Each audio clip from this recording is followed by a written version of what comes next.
Dileto aluno, dileta aluna do primeiro ano do ensino médio, aluno de Química, bem-vindo à primeira aula do módulo Estrutura da Matéria.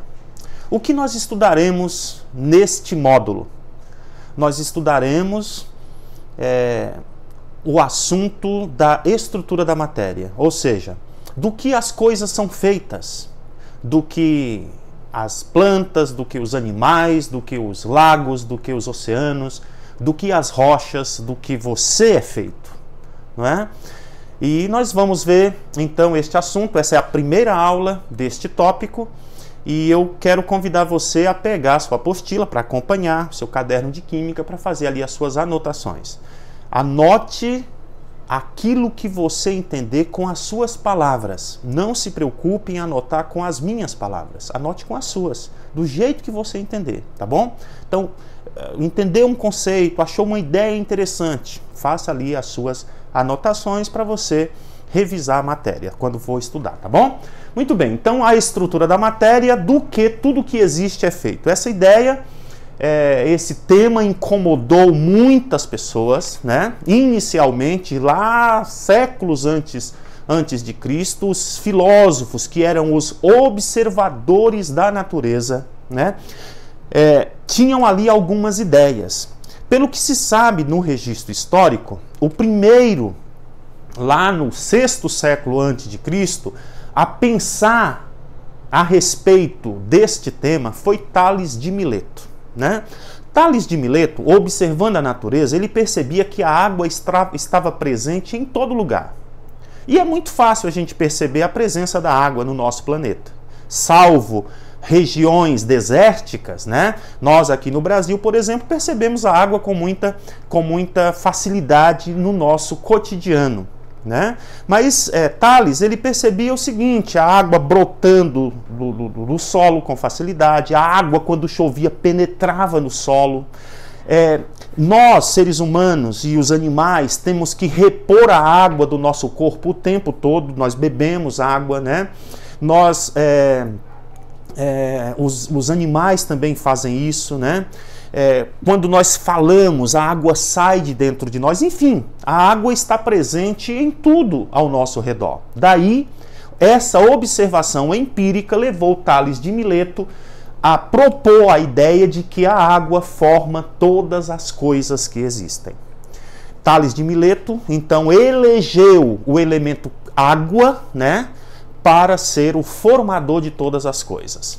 O próximo a pensar nesse tema, aí no quinto século antes de Cristo, foi Anaximandro. Ele teve uma ideia mais exótica, né? Ele pensou na possibilidade da existência de um elemento difícil de ser explicado, né?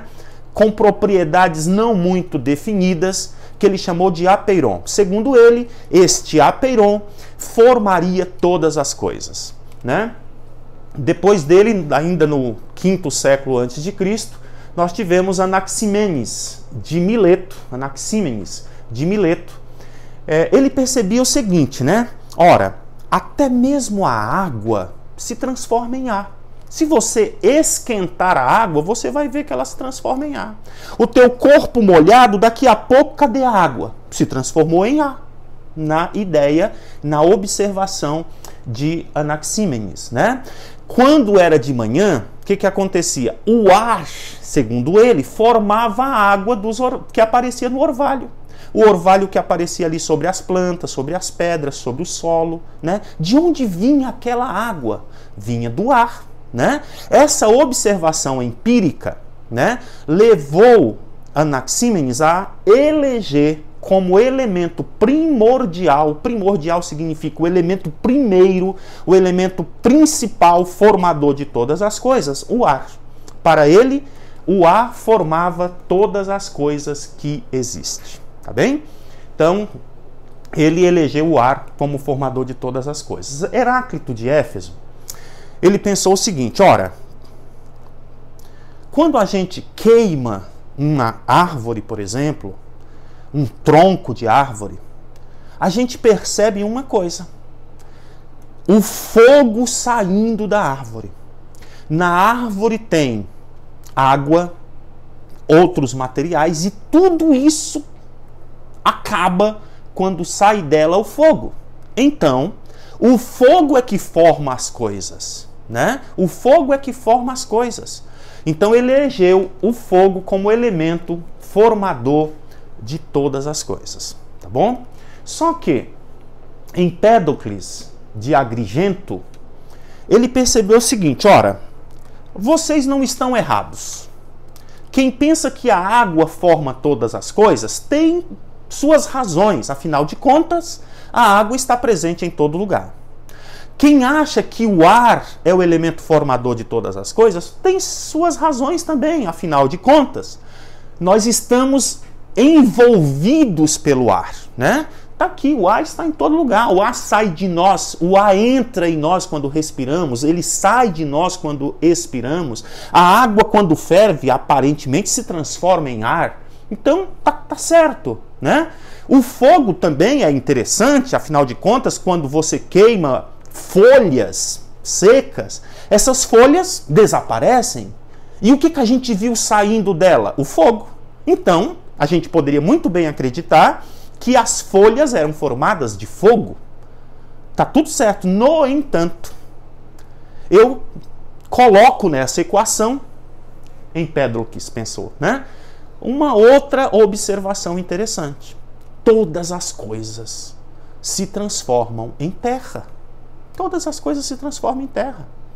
A água que cai no orvalho, sobre a terra, o que acontece com ela? Desaparece na terra.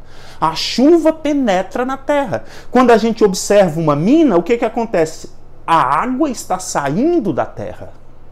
E quando você morre, ou uma planta, ou um fruto, apodrecemos e nos transformamos em terra.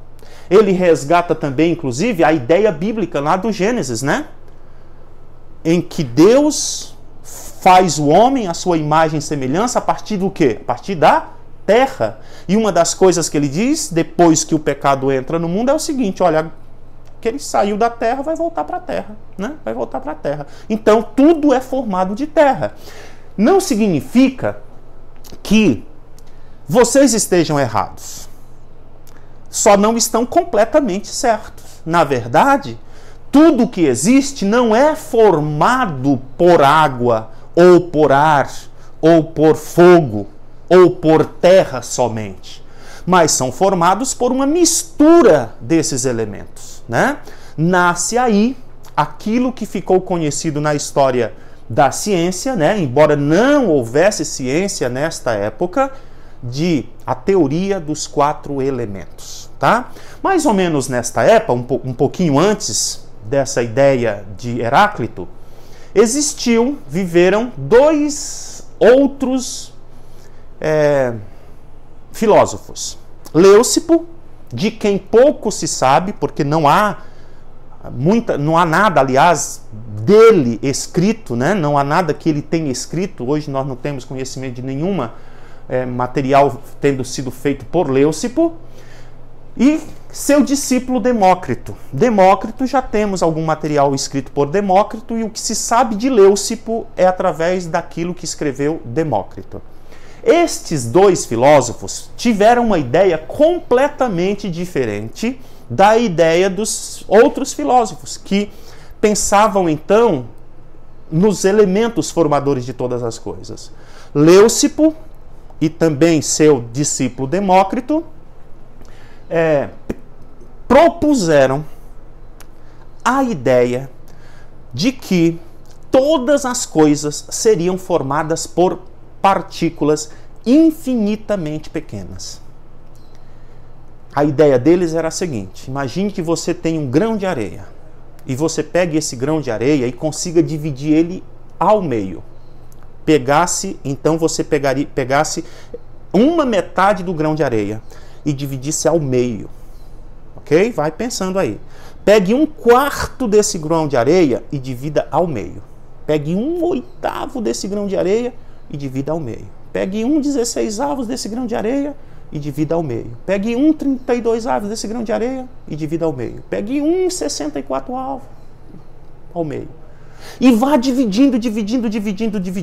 Na ideia desses filósofos, chegaria um momento em que você teria um pedaço tão pequeno daquele grão de areia que, de tão pequeno, não daria mais para dividir.